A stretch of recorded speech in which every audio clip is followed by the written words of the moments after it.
Yeah! Look at her. Wait a minute. Look at her. Yes, I can't believe it. Look at her. That's right. To be looked at. Look at her. Hello, children, and welcome to another fabulous episode of Look at Her, the show where we show our super celebrity guests some queens they've played with, slayed with, or even laid with. And they'll spill a little tea. They'll throw a little shade if they have to. Or most importantly, just tell us something that we don't know. Today's guest is the most lamented first out by all of the world. A talent we missed out on. The shade, the tea, the jokes, the comments, the looks, the fantasy. We missed out on it. But luckily she is here today. The gorgeous, the glamorous Irene the Alien, honey. Hi. Yeah. Thank you so much for having me. I'm so excited to be here. Baby. Inside a to-scale replica of the inside of your colon. That's right. Glug, glug. You're not going to feel any indigestion tonight in this Pepto party, baby.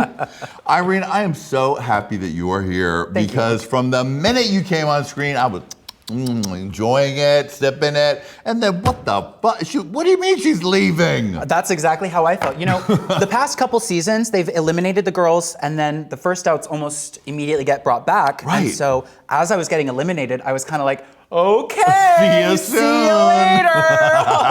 And as soon as I walked off stage, the Wranglers were like, so your flight leaves Wednesday, tomorrow you need to come back to film the last confessionals. I was like, wait, I'm really going home? You're like, but diabetes!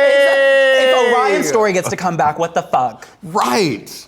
Damn. Yeah, and I had a lot more TV to make, so. You sure did. I mean, the first episode was the Irene the Alien episode, honey, because you were reading the girls, you were gathering the girls. That's just how drag queens act where I'm from. Yes. I think what it shows is that a lot of the girls that get cast on Drag Race this day haven't spent a lot of time in dressing rooms at professional drag queen performances.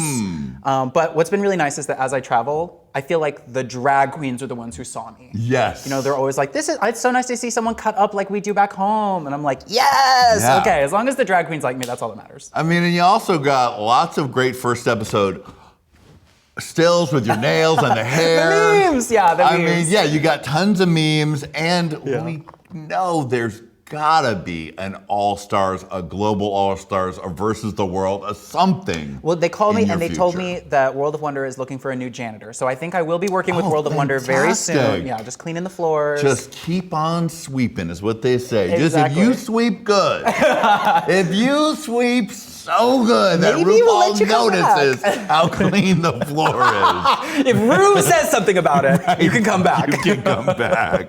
But in the meantime, you are here, and I know you know how to play this game, honey. Girl, I missed out on reading the girls for season 15, so that's what I'm here to do today. Yes, we are ready to look. Let us begin. Look at her. Dun, dun, dun, dun, dun. Luxx Noir London in Mugler. How very dare she? In Detox's Mugler that she borrowed for that day. Oh my God. I mean, she looks great in it. She does. She's a Mugler girl. Yeah, she's amazing. I have to say, I am a huge, huge Luxx Noir London fan. I really, really like what she does. And when I saw her on the first day, I already knew she was there because in the hotel room, I was watching the YouTube cast spoilers. Oh, really? Because the Wranglers didn't know we could do that. And so I already knew the entire cast. And so when she walked in, I was like so excited that she was the one that I would get to play with on camera. And I was expecting her to, like be a little cunty with me. And, the wig was not 40 inches. Right. But I think she took it to heart a little bit. But what a lot of people don't know is that I was really just trying to help her. But, there's something about Luxx. She was 22 at the time of filming. Mm-hmm.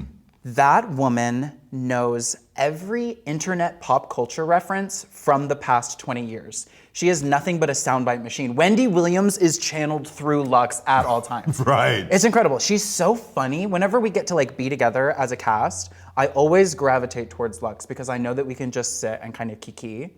And I did apologize to her, after the season aired, I went up to her and I was like, I just want to let you know that like we definitely got off on the wrong foot. And I'm a really big fan of yours, and I'm sorry that your first moment on camera was me basically clocking you for lying. Like, that's kind of fucked. And she told me that everywhere she goes, every club, every dressing room she walks into, it's 40 inches, 40 inches, 40 inches.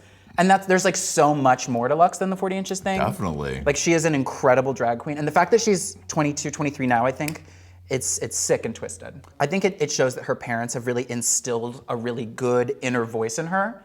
Like, the voice she heard growing up was positive reinforcement, and so now that's the voice she hears in her own head. Though she probably does hear one other voice than the positive reinforcement, and it's you going, "That's not 40 inches, bitch!" And it wasn't! Okay, look at him. Oh. Mama! The meet and greet continues. How could you compete against your own mother?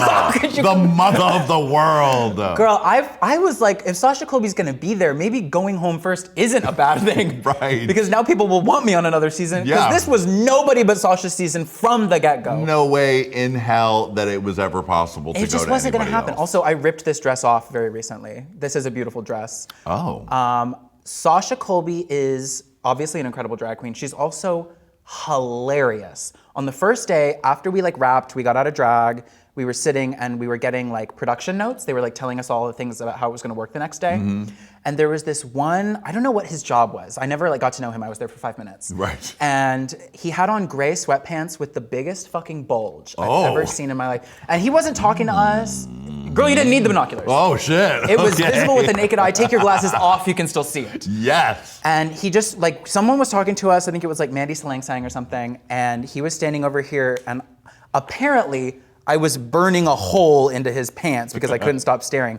And Sasha was sitting next to me, and she leans over and very loudly goes, "We're both looking at the dick, right?" I'm like, ah! So they can hear us, Sasha. But it's true, we were both looking at the dick. Yeah. I love her so much. To see GODDESS in person was like truly groundbreaking. The thing too is she's been doing this kind of drag for so long.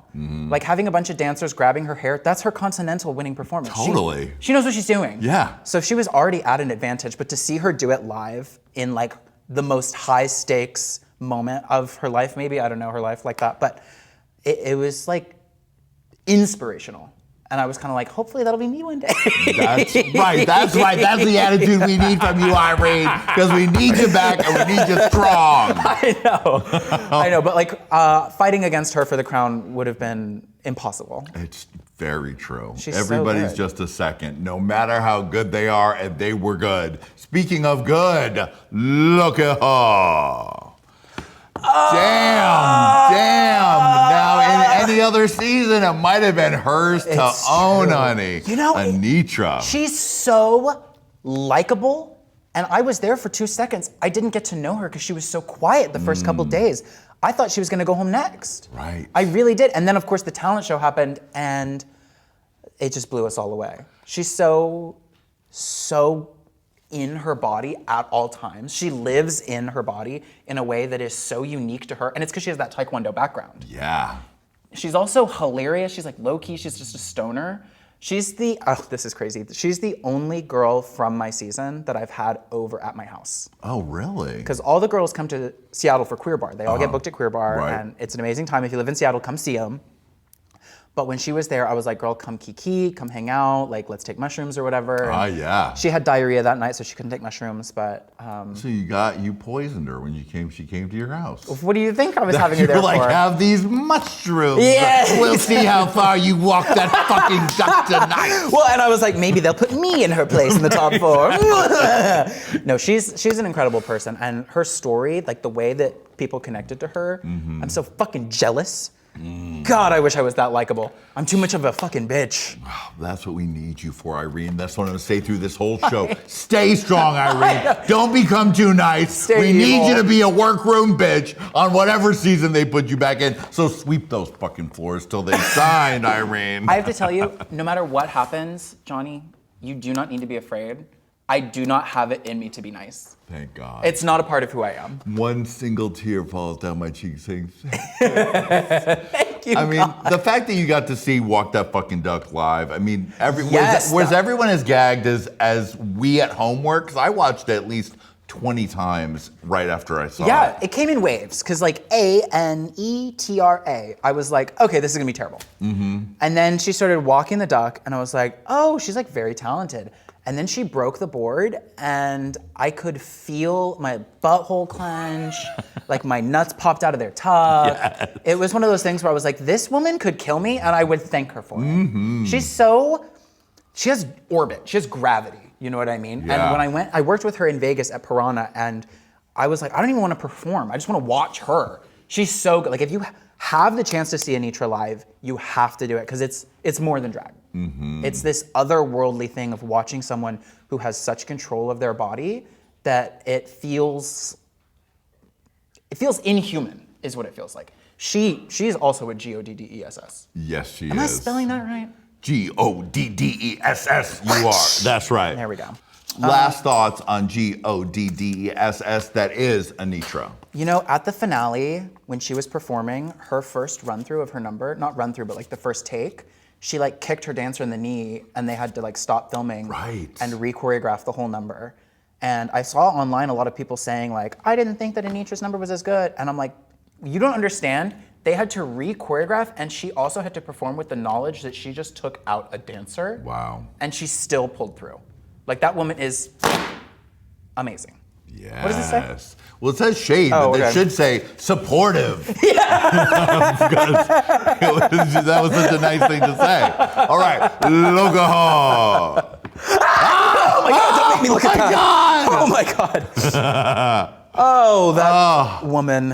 Now, let's talk about this look specifically. I didn't quite catch that it was the full recreation of the Terry Mugler cowgal look, and whoa, it was good. It's good, it's heavy, it's fully beaded.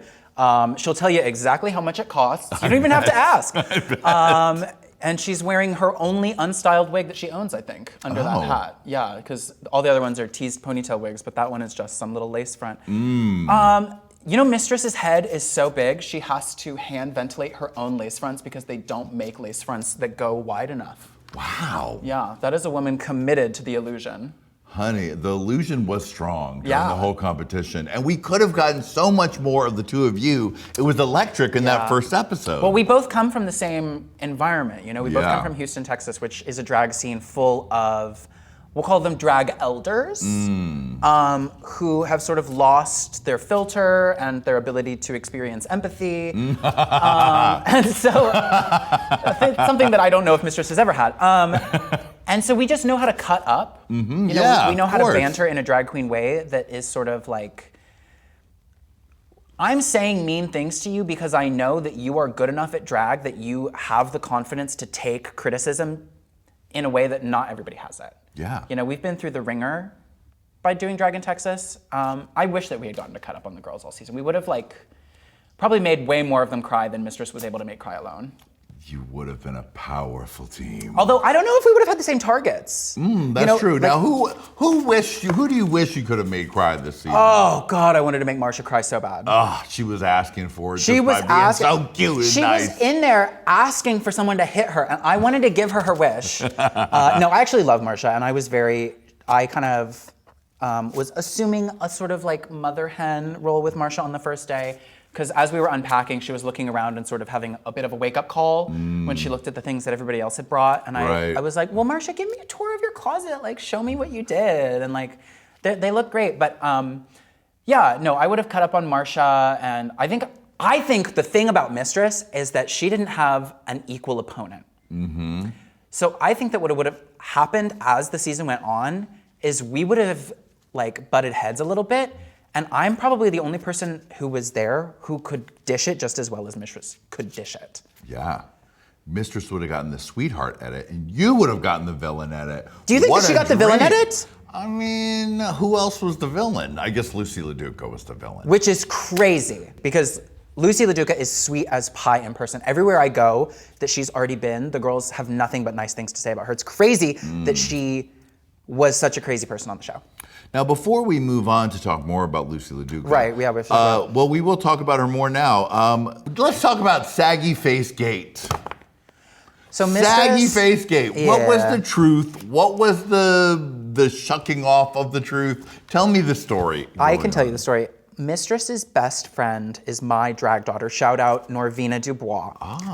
And Norvina recently moved to Seattle, but before that she lived in Houston. She and Mistress used to be roommates. And so she knows Mistress better than almost anybody. And she told me that one of Mistress's favorite pastimes is something that Mistress calls playing scenes. We in the real world call it making up lies. And so she'll just make up lies to see how people react. It's kind of like a cat playing with a mouse. Right. So when she said that on the phone, at first I was like, wow, why would Lucy say that? And then later on, as I was like reflecting, I was like, she just made that up because she doesn't like Lucy. And I knew that that's what had happened. But I still was like, okay, let me just not talk to her for a while. When I did see Lucy, talk to her about it, she was like, yeah, I never said that. And I was like, yeah, I didn't think so, girl. You're in your 30s. People in their 30s don't talk like that. That's correct. Mistress, however, is 23. So I just thought that it would be like a fun little moment to like bring up on camera and like see how they reacted. Plus, it's the only time that I got to see them in the same room because you can't get those two in the same room. Right. You need a contract that obliges them to be in the same room. Really? It's that real, huh? They do not care for each other, no. But I like both of them, and you know, I thought it would be funny. I think Mistress still was under the impression that she had a chance to make it into the top 2. And so when I brought that up, I think she got a little bit annoyed because it would make her look bad. But obviously after the Twitter and Instagram posts where you voted, I think she saw the writing on the wall. Yeah. Yes. Well, I love Saggate because, honey, I do too. There is not a line, not a sag in sight. There better not be, or I want my money back. Right. All right. Look at her. Let loose. I said let loose. Okay. I'm the queen of the thunder. I'm taking over for Zeus. Do you know how big her brain is for that lyric? Yeah. I don't even know if she wrote it, but this woman is, first of all, the corset that she's wearing, as soon as I saw her, I asked her for the corset, went home and ordered it. Wow. And now she was so snatched. Baby skinny! Yeah, I have fully Lucy Laduca pilled the entire Seattle drag scene. We all wear the Timeless Trends Libra corset in beige. It's no gatekeeping here. Thank you, Irene. I'm here to help the girls because the girls need help. But Lucy's hilarious. Lucy's an amazing person. I really enjoy her. I wish that she was better at laughing at herself while on camera. Yeah. Because she actually is very good at laughing at herself off camera. But I think that she was really concerned with, here's the secret sauce to Drag Race that no one tells you. The less you care about being likable, the more likable you are. Like, not to go back, but Mistress is like a demon from hell, but she doesn't care about being likable. She doesn't care about showing off that demonic side, which is why she's incredibly popular. Yeah. And Lucy, I think, was producing a little bit too much. I mean, I didn't get to know her when I was there. She was in group 2 and I was there for 5 minutes, so we just, our paths didn't cross. So when I found out that she was crazy on set, I was like, I don't see it. I don't believe it. But yeah, I mean, she just, I hope that she gets to go back for an All-Stars. She has too few fans for as talented as she is my personal opinion. And I don't think she's generic. No. Dull, but not generic.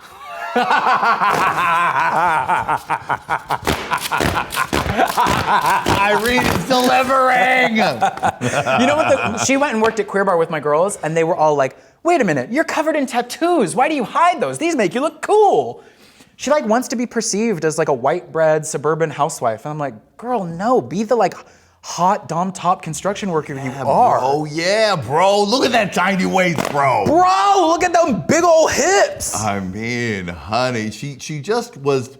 You never want to be too pinched on camera about something. You gotta relax, or at least pretend to be relaxed. She needed to loosen up the Timeless Trends corset Libra in beige. She needed to let loose. She needed to let loose.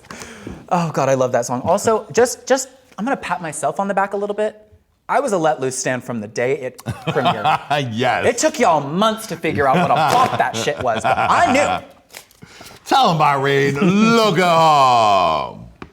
Oh, the baby girl. The woman you wanted to punch in the face. I still want to punch her in the face, but she is painted in that photo. My God. I mean, this Barbie look is stunning. It is.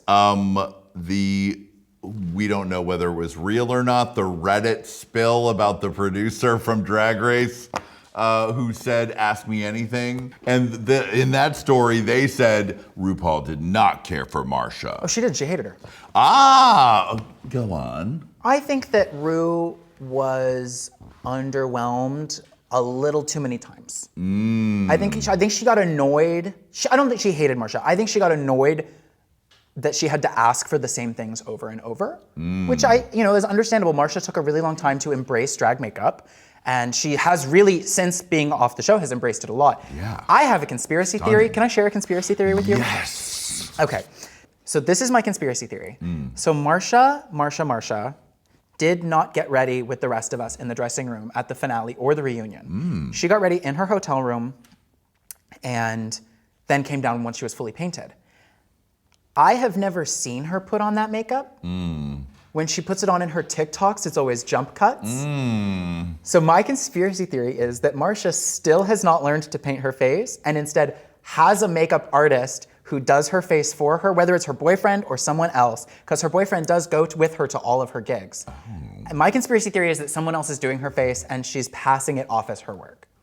Spread that around. That's my conspiracy theory. You guys tell me, Marcia, debunk it, do a full get ready with me where you have no jump cuts, but maybe she has one. I don't keep track of her content that closely, but wouldn't that be fun? Yes. That would be so fun, right? Very fun. I love a conspiracy theory. I love a scandal. Oh my God, well played. Well played. Look at her. Mama. Mommy, why do you hate me?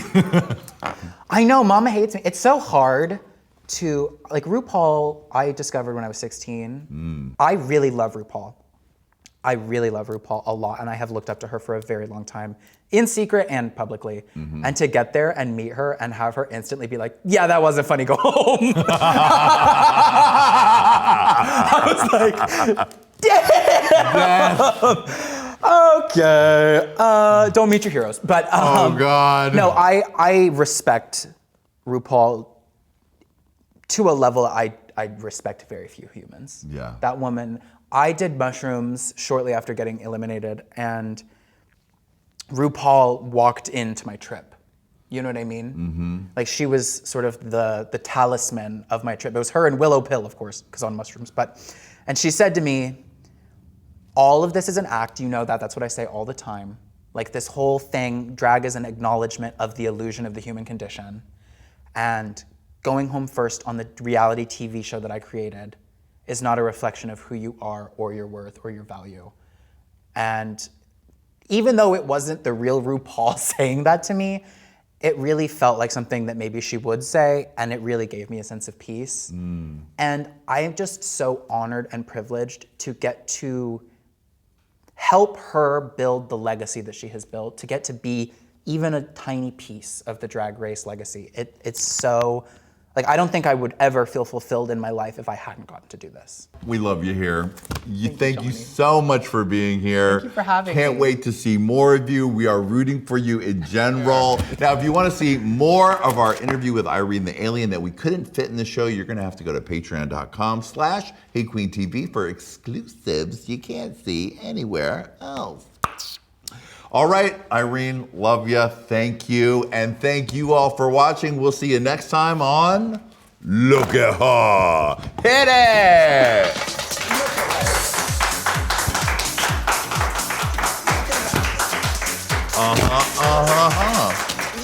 Look at her. Let me look. I'm looking. Oh, wow, I'm seeing.